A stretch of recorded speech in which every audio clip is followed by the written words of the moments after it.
Por favor, cierre sus ojos allí donde está. Señor, gracias por tu presencia. Gracias, Señor, porque durante todo este tiempo hemos adorado, Señor, tu presencia. Gracias, Señor, porque tú eres fuego que consume todo aquello, Señor, que no te agrada. Tú eres Padre que enseña, que instruye, que corrige, que afirma, que levanta. Y hoy pido, Espíritu Santo, que tu palabra, Señor, sea revelándonos, hablándonos, Señor, animándonos a perseverar siempre en ti. En el nombre de Jesús. Amén y amén. Yo quiero que por favor abran sus Biblias en el libro. Ábranla o enciéndanla, como lo que tengan en las manos. En el libro de Segunda de Reyes, en el capítulo 5. Y vamos a estar leyendo una historia que últimamente he estado meditando en ella y me ha animado, así que de lo que tengo en el corazón me gustaría compartirlo con ustedes y espero que sea también de mucha bendición. Dice la palabra de Dios: Naamán, general del ejército del rey de Siria, era un varón grande delante de su señor y lo tenía en alta estima, porque por medio de él había dado Jehová salvación a Siria. Para un momentito aquí. Estamos hablando de Siria, quien en ese momento es un imperio que está dominando a las demás regiones, incluso a Israel. La cosa es que Dios estaba usando a Naamán, porque dice la palabra de Dios que por medio de Naamán, dice, Jehová había dado salvación a Siria. O sea que Dios estaba detrás en juicio contra su pueblo Israel y estaba usando al general de en ese momento el imperio más poderoso. O sea, era un hombre grande. Y este hombre, Naamán, dice la Biblia, era valeroso en extremo, pero era leproso. Imagínese, ¿de qué le sirve un hombre poderoso, exitoso, millonario, teniendo el favor de todo un país, del rey del país más poderoso, pero con lepra? Una enfermedad que lo aislaba, aunque no eran las mismas leyes de Israel, que los leprosos tenían que vivir afuera de la ciudad. Él no, pero él no podía abrazar a su esposa, él no podía abrazar a sus hijos, porque era una enfermedad contagiosa y no había cura en esa época para esta enfermedad. Entonces era un miserable, porque al tenerlo todo, pero no poder abrazar a los que ama, era realmente una miseria. Y dice la palabra de Dios, y de Siria habían salido bandas armadas y habían llevado cautiva de la tierra de Israel a una muchacha. Cuando usted ve en el libro de Crónicas, por ejemplo, cuando Siria está dominando a Israel, mencionan, creo que son cerca de 5 veces donde existen estas bandas armadas que llevan cautivos a las personas de Israel a Siria. Y entre esos había una muchacha, dice la Biblia, la cual terminó sirviendo a la mujer de Naamán. Y esta sierva dijo a su señora: si rogase mi señor al profeta que está en Samaria, él lo sanaría de su lepra. Una mujer en un exilio, pero con una fe clara en el Dios de Israel. Y aunque servía a otro señor, a otra tierra, cuando uno es llevado, a donde quiera que uno vaya, la luz no se puede apagar, la luz no se puede ocultar, y uno termina siendo luz en el lugar donde uno esté. Y esta muchacha lo fue. Esta muchacha le dice a su señora, le da el secreto: dígale al señor que ruega al profeta. Entrando Naamán, dice el versículo 4, a su señor el rey le relató diciendo: así y así ha dicho una muchacha que es de la tierra de Israel. Y el rey de Siria le dijo: anda, ve, y yo enviaré cartas al rey de Israel. Salió pues él, llevando consigo 10 talentos de plata y 6,000 piezas de oro y 10 mudas de vestidos. El profeta no sabía cómo funcionaban las cosas con el Dios de Israel, y él se fue preparado. Naamán no sabía cuánto le iba a costar su sanidad, Pero como era un hombre poderoso, él no escatimó en los recursos que él llevó. Y lo mismo hacemos nosotros cuando sabemos que una persona es un buen médico o hay una excelente medicina y tenemos los recursos. ¿Acaso no los vamos a usar para obtener eso? Por lo tanto, el hombre llevó sus recursos y dice 10 talentos de plata. Y yo quiero que usted analice cuánto fue en pesos colombianos lo que este hombre llevó. Entonces, un talento de plata, quiero que miren en las pantallas, un talento pesa 34,000 gramos. No sé si lo ve por ahí. 34,000 gramos pesa un talento de plata. ¿Llevó cuántos? 10 talentos. ¿Cuántos son? 340,000, ¿verdad? 340,000 gramos de plata. La plata, el gramo de plata en Colombia hoy cuesta 1.500. ¿Cuánto cuesta? 1.500 ¿qué? Ya me dieron la respuesta.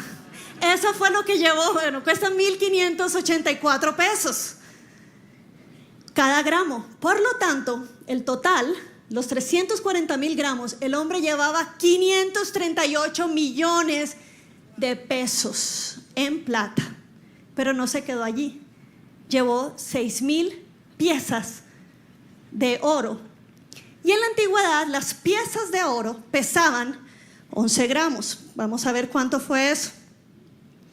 6,000 monedas de oro, entonces serían 66,000 gramos de oro.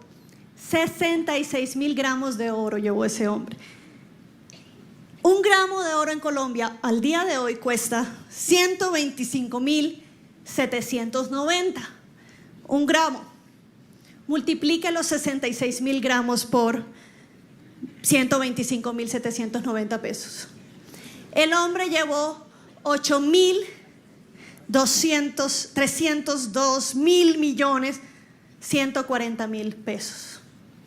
En dólares son 3 millones de dólares. Entonces el hombre llevaba un regalito para el que lo sanara, que eran de 8,300 millones de pesos más 540 aproximadamente millones de pesos. Y aparte llevó 10 vestidos. Yo digo, vaya a ver usted qué clase de vestidos. Si llevó tanta plata y llevó solo 10 vestidos, yo no sé cuánto costaría cada vestido.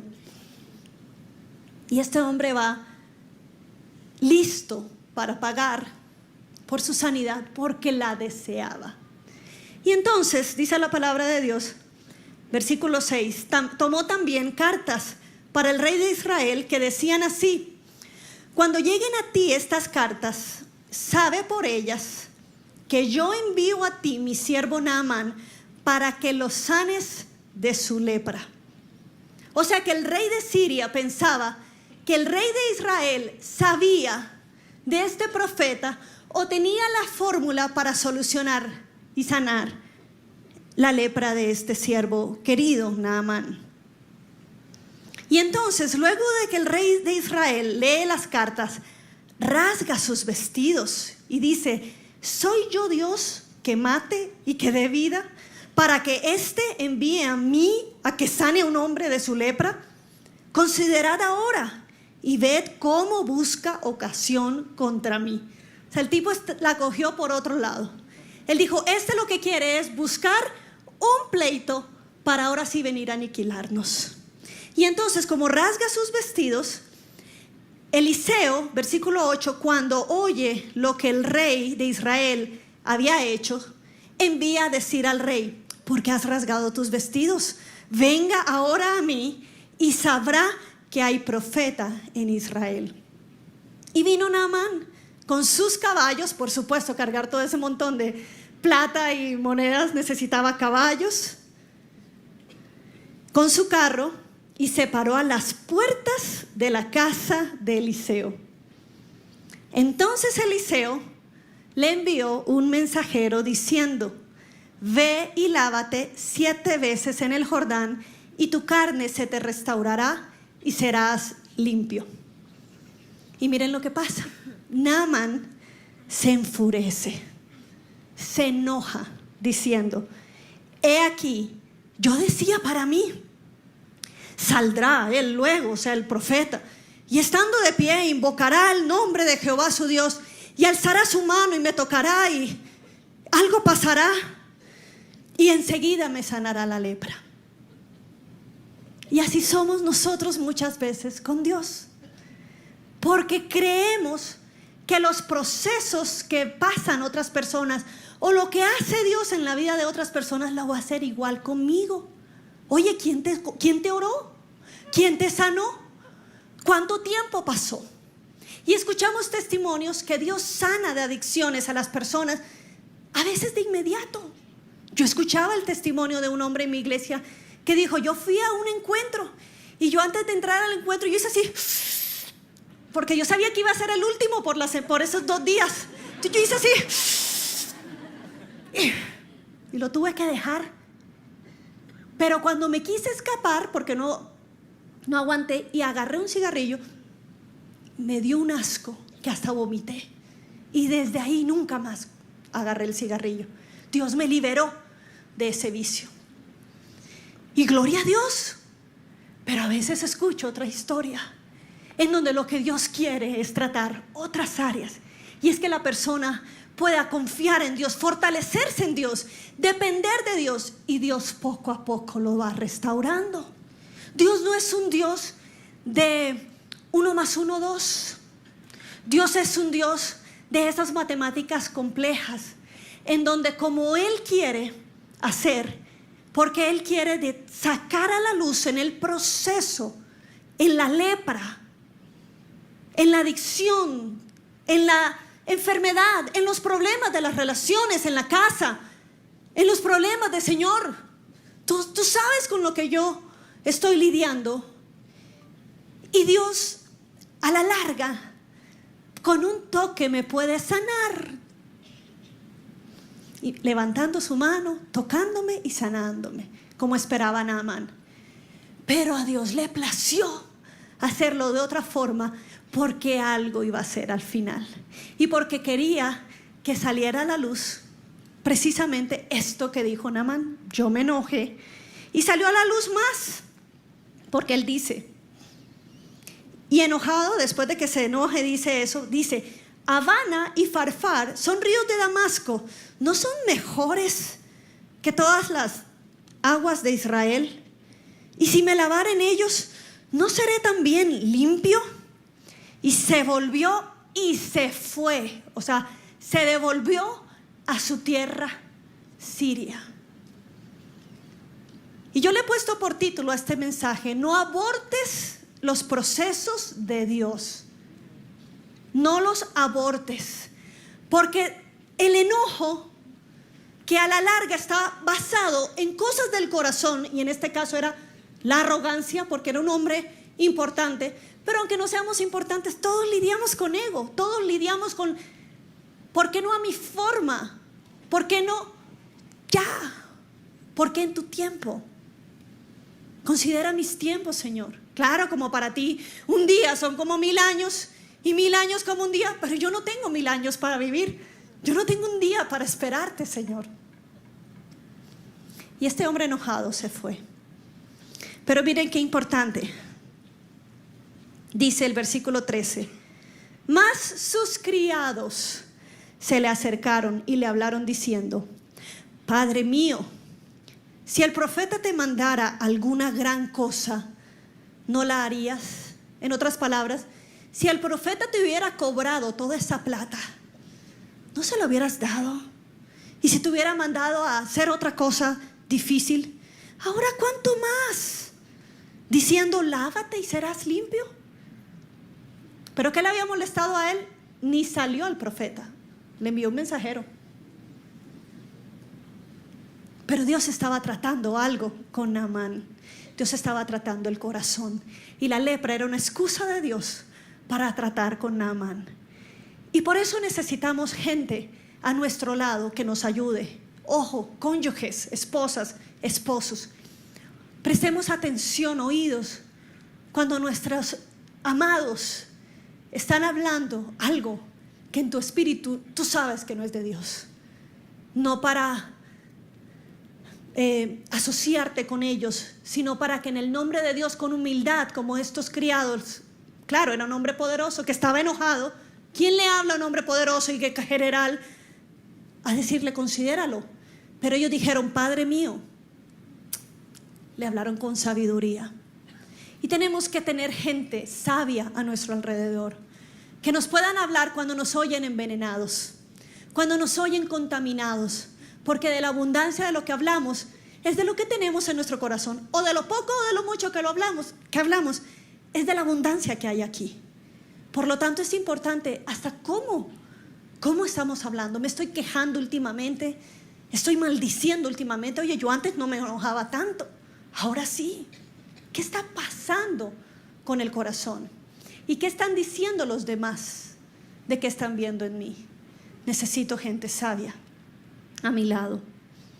Entonces, él, dice el versículo 14, descendió y se zambulló 7 veces en el Jordán. Yo les quiero decir que cuando estaba orando para que iba a compartir este día en la iglesia, no oía nada, estaba en un tiempo nada más de oración, pero Danilo y yo nos pusimos a ver el programa del Superlibro con mi hija, y es un programa de muñequitos cristianos, y estaban en la historia de Naamán. Y en esta parte es donde el Espíritu me habló, porque cada vez que se hundía Naamán, primera vez, él miraba sus manos debajo del río y salía, y la lepra seguía igual, ni una mejoría. Segunda zambullida y se levantaba exactamente igual. Tercera y salía, nada pasaba. Y yo no sé si esto es un 4.º año para ti, nada pasa. Estás esperando en que Dios opere a ese favor, eso que tú estás anhelando. Señor, ¿por qué estos procesos son a veces tan largos? 5.º año, 6.º. Y la tentación es no perseverar. La tentación es abortar, decir, no hombre, yo pensé que iba a haber algo por lo menos, pero esto no cambia. Y esto no tiene pinta de que cambie tampoco. Pero en el 7.º, cuando sale, hasta el 7.º, hasta el tiempo perfecto de Dios, porque ese 7 no es una casualidad. Ese 7 nos grita un mensaje de parte de Dios, que Dios en su tiempo perfecto cumplirá su promesa y su obra en mi vida. Pero yo necesito un carácter fuerte para sostener y para seguir zambulléndome en el agua. Y el Espíritu te dice, no te canses, sigue perseverando. Algunos de ustedes conocen mi testimonio porque el pastor Andrés hizo una entrevista muy buena hace un tiempo y está en YouTube. Y cuando yo voy a veces a algún lugar, me dicen, ay sí, ya yo hice mi testimonio. Y yo digo, chafle, eso era lo que iba a predicar. Porque vi la predicación, vi la entrevista con el pastor Andrés. Y yo digo, bueno, pero usted haga como si no la hubiera escuchado. Y yo recuerdo que cuando Dios me manda a Costa Rica, joven, con promesas, con palabra, y yo tengo esas promesas y esas palabras, pero solo Dios iba a abrir ese camino. Y cuando Dios abre el camino para que yo me vaya a un país extranjero y sola, de 22 años, soy la única hija entre 2 hermanos, por lo tanto la consentida de la casa y la cuidada por punta y punta. Yo creo que el hermano menor era más celoso que el mayor. Entonces a mí nadie podía acercarse, nadie podía, porque tenía 2 guardianes ahí bien tremendos. Y cuando Dios me llama, primero Dios le habla a mi mamá, por lo tanto ella empaca todo lo que tengo. Yo le dije, mamá, ¿no me vas a dejar algo aquí, algo de ropa? Me dijo, no. A mí el Señor me dijo que tú no vuelves. Yo dije, wow, que una madre haga eso, mis respetos. Wow, bueno, ya me dejó. Entonces yo me fui con una maleta, no llena de sueños, con una maleta llena de promesas de Dios. Pero yo pensé que las respuestas de Dios iban a ser rápidas, que yo iba a llegar y de repente, como Disney, ¡tarán! como Cenicienta cuando llega y la ve de último hacia el príncipe y que todo iba a pasar. Y todo fueron procesos de Dios. Y el proceso se perfecciona en el tiempo. Por eso el tiempo es importante.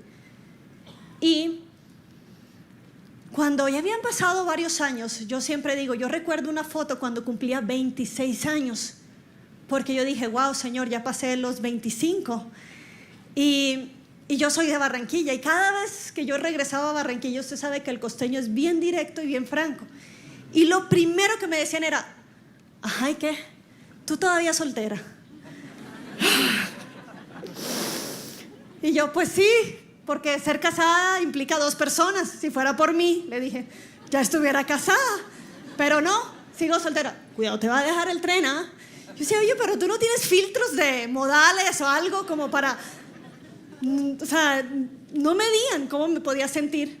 Cada vez que llegaba decía, mamá, no vayamos a la iglesia, mamá, por favor. Porque otra vez, ajá, ¿tú todavía soltera? La pregunta. Pero cuando cumplo 26 años y yo veo, yo digo, Señor, ya yo empiezo a afectarme. Porque le digo, Señor, el tema aquí es que se me están pasando mis años mozos, según yo. Señor, tenía un pretendiente de CBN, un gringuito, lo más de lindo, todo lindo, de Virginia, bien lindo. Y yo decía, ay, Señor, ya yo he esperado, ¿qué tal? Y empieza uno a interpretar las promesas de Dios. ¿Qué tal que tú sí me hablaste a mí, pero a él no? ¿O qué tal que sí le hablaste a él, pero él se fue a Estados Unidos? Imagínense la broma que yo dije. Señor, esto es una broma de mal gusto. Yo me muevo a Costa Rica por una promesa y tú el mismo año le hablas a él que se mueva a Orlando. Y a mí no me has hablado de que me mueva a Orlando. O sea que me tengo que quedar aquí en Costa Rica, sin familia, sola, pero en un ministerio precioso, teniendo una escuela de Dios también en mi corazón, una escuela de perseverancia, una escuela de confianza. Pero a veces me quieren hacer entrevistas en donde quieren que hable a los jóvenes y les diga, ¿y verdad que tú nunca dudaste? Y yo me acuerdo de la foto de los 26 años y le digo, qué pena que dañe tu programa, pero yo sí dudé y estuve a punto, si no es la misericordia de Dios, de irme por otro lado, de decir sí por otro lado. Porque se fue el gringo, pero vino un tico. Claro, yo salía, tenía amigos en la iglesia y pues sí, uno podía ver, ay, este está como lindo, este está como chévere. Y cuando la amistad iba bien, el Espíritu Santo me decía, ojo, yo te he hablado a ti. Y yo, ay, no quería, porque no veía, porque era difícil el proceso. Y un día yo quería decirle sí a una persona y entonces me arrodillé y le dije, Señor, ya han pasado muchos años, tal vez 5 años, y a mí me urge una respuesta. Y si en 24 horas, ojo, que eso lo dije yo, eso no lo dice la Biblia, que usted ore así, yo le quiero contar mi experiencia. Yo me arrodillé y le dije, Señor, me urge que me confirmes que sí. Si yo no oigo nada, en 24 horas yo asumo que estoy libre de esa palabra. Imagínense, se la puse difícil yo, ¿verdad? El Señor. Y le dijo, y como voy a dormir, no me hables por sueños, porque si yo tengo una palabra por sueños, me voy a despertar y voy a pensar, como me conozco, eso fue porque estuve orando toda la noche y quedé sugestionada, según yo, porque Dios me hablaba por sueños y me habla por sueños también. No muy seguido, pero para cosas claves. Yo he visto cómo Dios nos ha advertido de alguna manera para que cuando estemos en el proceso tengamos confianza que eso está bajo su control. Así pasó con la muerte de mi padre. Para entender en los momentos de prueba, Señor, gracias, porque aunque no lo entienda y aunque duela mucho, a ti no se te sale nada de las manos. Entonces le dije, y no por sueños, pero ojo, 24 horas. Y me acosté y yo dije, yo quería dar el sí, honestamente. Claro, ahora digo, me hubiera arrepentido 1001 vez por eso. Y entonces yo me dormí, me desperté, nada pasó.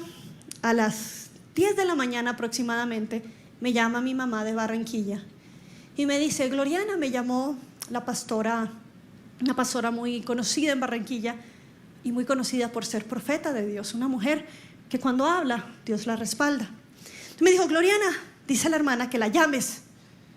Yo tengo 8 años de no saber de la hermana. Bueno, dame el número. Ya mi corazón empezó como... Y cuando la llamo, la señora, le dije, hola hermana, ¿cómo está? No me saludó. Me dijo, el Señor te dice que esperes y seas paciente, que lo que Él te ha dicho se va a cumplir. Y yo casi que le digo, ¿qué me dijo?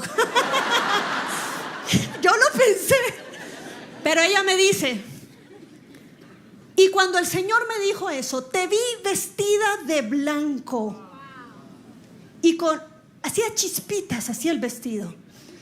Y yo dije, en mi corazón, yo dije, gracias hermana, adiós. Entonces yo dije, bueno, pero yo no me quiero casar de blanco. Yo quiero un ivory. Yo quiero que ese color beige, que era lo que estaba de moda. Claro, en el 2005 o 2004, cuando hablé con la hermana. Pero me caso en el 2006 y llego a Barranquilla con Amalín de Hasbún, no sé si usted la conoce, conocida como la aguja de oro de Colombia. Y le dije, ay Amalín, me quiero casar y quiero que sea beige, ivory. Me dice, pues si te vas a poner un vestido beige, yo no te lo hago. Yo le dije, ¿y por qué?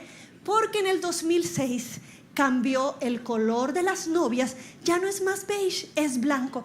Así que si tú quieres que yo te haga un vestido, va a ser blanco. Y yo me acordé de la palabra y dije, pues blanco será. ¿Qué me importa el color? Ya el Señor me ha dado la promesa. Pues blanco será, le dije. Y me dijo, y le voy a poner unos cristalitos de Swarovski para que cuando la luz pegue haga así como chispitas. ¿No podrías usar otra palabra? Chispitas.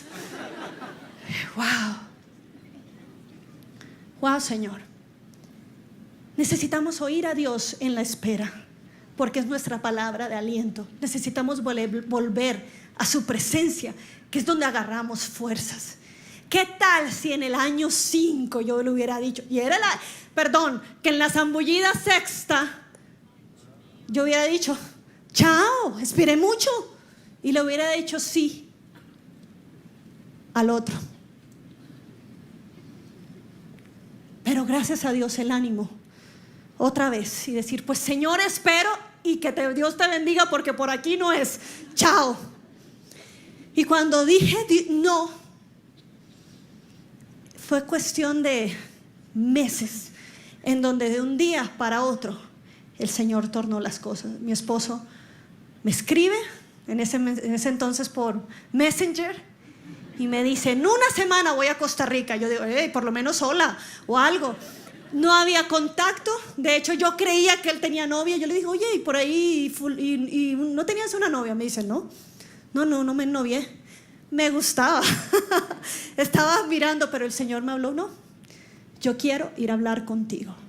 Un día trabajando en mi trabajo, años de no haber oído, y las cosas de un día para otro el Señor volteó e iniciamos una relación. Y hoy puedo dar testimonio público de que aguanta el tiempo perfecto de Dios. No cuelgues los tenis, no abortes el proceso de Dios, porque en su tiempo perfecto Dios hace las cosas. Y quiero leerte con esto Santiago capítulo 1. Está ahí en las pantallas. Dice, desde el versículo 2, dice, amados hermanos, cuando tengan que enfrentar cualquier tipo de problemas, considérelo como un tiempo para alegrarse mucho. ¿Cuántos dicen amén? Amén. Wow, los felicito. Uno, en serio, Señor.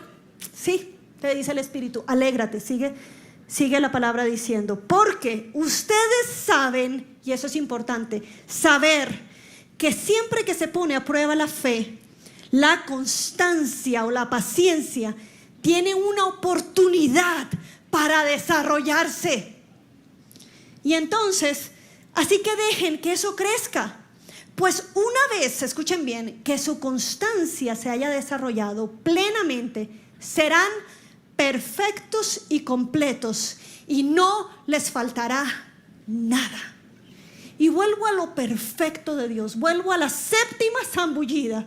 Lo perfecto de Dios, cuando aguantamos, cuando resistimos en las promesas de Dios, entonces seremos perfectos y completos, perfectos y cabales, sin que os falte cosa alguna, dice su palabra. Y esa es una promesa que yo digo, sí, Señor, amén. ¿Sabes qué pasa?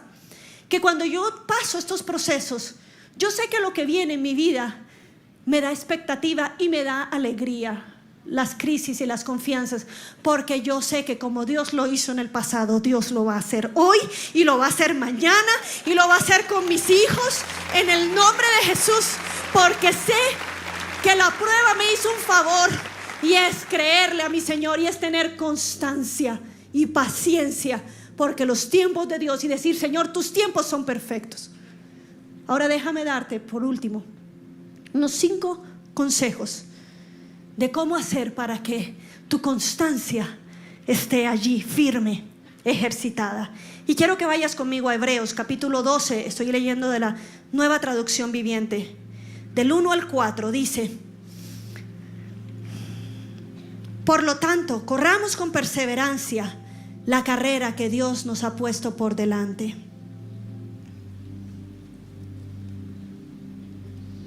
Quiero leer un versículo atrás, dice versículo 1: por lo tanto, ya que estamos rodeados por una enorme multitud de testigos de la vida de fe, quitémonos todo peso que nos impida correr, especialmente el pecado que tan fácilmente nos hace tropezar. Lo primero que Dios trató con Naamán no fue su lepra, fue su pecado de arrogancia. Por lo tanto, estos pecados, lo primero que Dios tiene que tratar con nosotros es: Señor, revélanos cómo está mi corazón, revélanos el pecado, la autosuficiencia, tal vez en mi vida, sí. Perdóname, Señor, pero sé tú gobernando. Primero, ojo con lo que permitimos en nuestra vida. 2, fija los ojos en Jesús, ya que te dice Hebreos, corre con perseverancia la carrera que Dios te ha puesto por delante. Fijando los ojos en Jesús, el campeón que inicia y otra vez perfecciona nuestra fe. 3, no te dejes robar el gozo en el proceso, porque el gozo es tu fortaleza. Dice, debido al gozo que le esperaba, Jesús soportó la cruz. Eso fue lo primero. Por el gozo soportó el sufrimiento. Pero otra cosa también tampoco le importó la vergüenza que esta cruz representaba. Y ahora está sentado en el lugar de honor. A veces pesa mucho lo que otros piensen de nosotros, y la opinión de los demás a veces es una cárcel para nuestra vida. Pero nosotros tenemos que pararnos firmes en lo que Dios ha dicho de nosotros. Y otro punto, guarda tu mente, y dice: piensen en toda la hostilidad que soportó por parte de pecadores. Piensen en Jesús, y así no se cansarán ni se darán por vencidos. Después de todo, ustedes aún no han dado su vida en la lucha contra el pecado. No ha llegado a tal sufrimiento. Así que pon tu mente en Cristo y hazte uno con Él. Como Pablo decía: ya no vivo yo, mas Cristo vive en mí. Y yo también estoy crucificado con Cristo. Y cuando yo me identifico con mi Señor, no me voy a cansar ni me voy a dar por vencido, porque mi maestro fue un berraco, como diríamos los colombianos. Mi maestro soportó, siendo el rey, no le importó la humillación.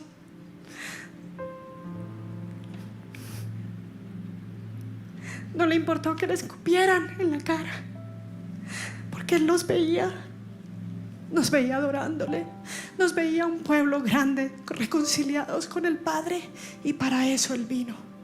Por lo tanto, soportó.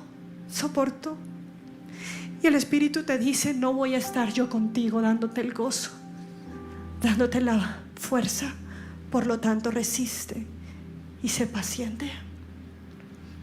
Quiero terminar con Naamán, para que vean que el milagro no fue la sanidad de la lepra. Dice la palabra de Dios todavía en Reyes, en el versículo 15: y volvió al varón de Dios, él y toda su compañía, y se puso delante de él y dijo: he aquí, ahora conozco que no hay Dios en toda la tierra sino en Israel. Te ruego que recibas algún presente de tu siervo. Algún presente, unos cuantos milloncitos de tu siervo. Mas el profeta le dijo: vive Jehová en cuya presencia estoy, que no lo aceptaré. Y le instaba que aceptara algunas cosas, pero él no quiso. Entonces Naamán dijo: te ruego pues, de esta tierra no se dará a tu siervo la carga de un par de mulas. Él se llevó tierra de Israel para su tierra, en la carga de 2 mulas, para llevarse la adoración a su lugar. Porque de aquí en adelante, por eso necesito esta tierra, porque de aquí en adelante tu siervo no sacrificará holocausto ni ofrecerá sacrificio a otros dioses sino a Jehová. Y como no puedo estar viniendo a Israel o a Samaria, me voy a llevar esta tierra, y en esta tierra yo voy a ofrecer sacrificio al Dios de esta tierra, al Dios de Israel. En esto perdone, y miren lo que añade: en esto perdone Jehová a tu siervo, que cuando mi señor el rey entrare en el templo de Rimón, el dios de Siria, para adorarlo, y cuando dice: y se apoyare sobre mi brazo. Mire quién era este hombre.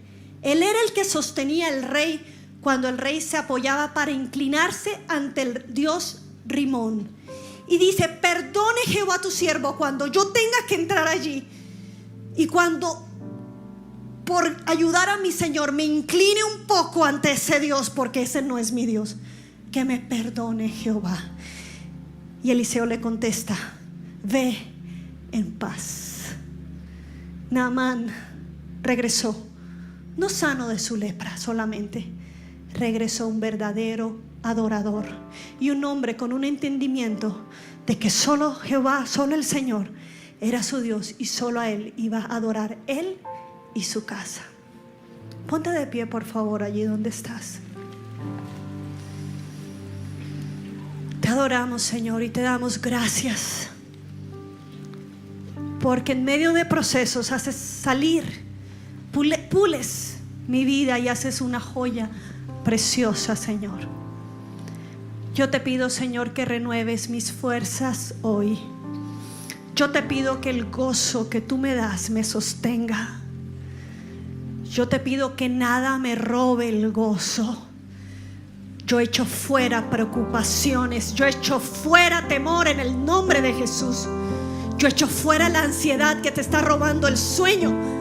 Yo echo fuera las voces audibles y no audibles que están en tu mente y que te pronostican un futuro de destrucción. Se calla en el nombre de Jesús todo monstruo nocturno, todo enviado de Satanás para nuestra vida.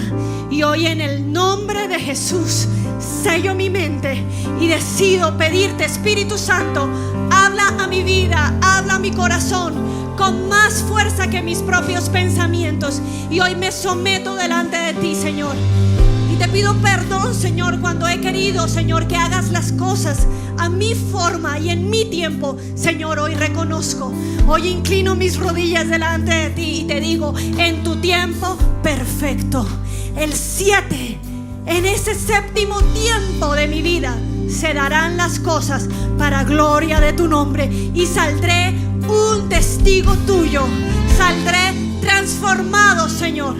Oh Padre, llénanos, llénanos, llénanos.